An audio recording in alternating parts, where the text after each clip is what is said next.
exempt myself from the Speaker's kind offer of protection that was so generously proffered at the opening of this evening. Anyone who wants to say anything abusive about or to me is quite free to do so, and welcome, in fact, at their own risk.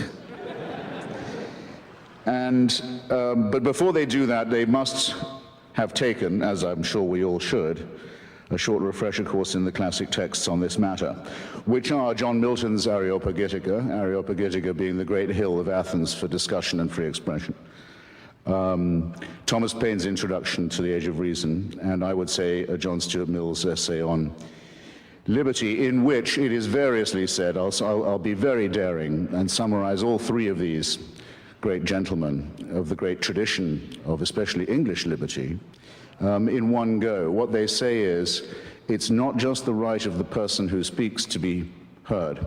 It is the right of everyone in the audience to listen and to hear.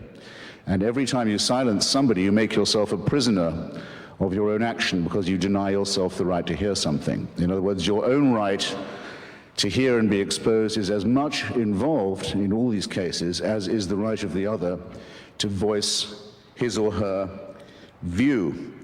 Indeed, as John Stuart Mill said, if all in society were agreed on the truth and beauty and value of one proposition, all except one person, it would be most important, in fact, it would become even more important, that that one heretic be heard, because we would still benefit from his perhaps outrageous or appalling views. If you hear the Pope saying he believes in God, you think, well, the Pope's doing his job again today. If you hear the Pope saying he's really begun to doubt the existence of God, you begin to think he might be onto something. Well, if everybody in North America is forced to attend at school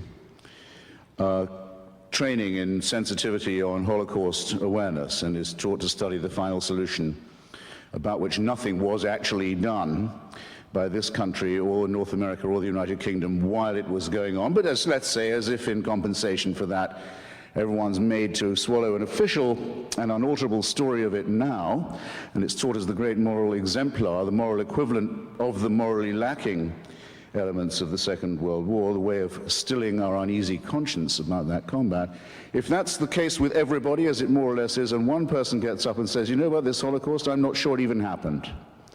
In fact, I'm pretty certain it didn't. Indeed, I begin to wonder if the only thing is that the Jews brought a little bit of violence on themselves. That person doesn't just have a right to speak. That person's right to speak must be given extra protection, because what he has to say must have taken him some effort to come up with, might contain a grain of historical truth, might in any case give people to think about why do they know what they already think they know?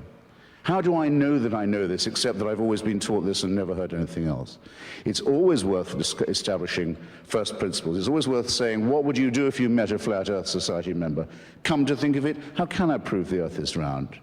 Am I sure about the theory of evolution? I know it's supposed to be true. Here's someone who says there's no such thing, it's all intelligent design. How sure am I of my own views?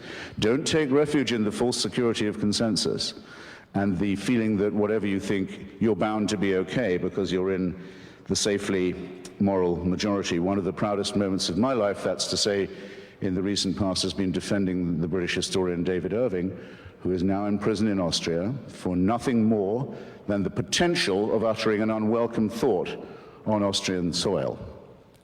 He didn't actually say anything in Austria. He wasn't even accused of saying anything. He was accused of perhaps planning to say something that violated an Austrian law that says only one version of the history of the Second World War may be taught in our brave little Tyrolean republic. The republic that gave us Kurt Waldheim as Secretary General of the United Nations, a man wanted in several countries for war crimes. You know, the country that has Jörg Haider, the leader of its own fascist party, in the cabinet that sent David Irving to jail. Now to this proud record they can add, they have the courage finally to face their past and lock up a British historian who's committed no crime except that of thought and writing. And that's a scandal. And I can't find a seconder usually when I propose this, but I don't care. I don't need a seconder. My own opinion is enough for me, and I claim the right to have it defended against any consensus, any majority, anywhere, any place, any time. And anyone who disagrees with this can pick a number, get online, and kiss my ass.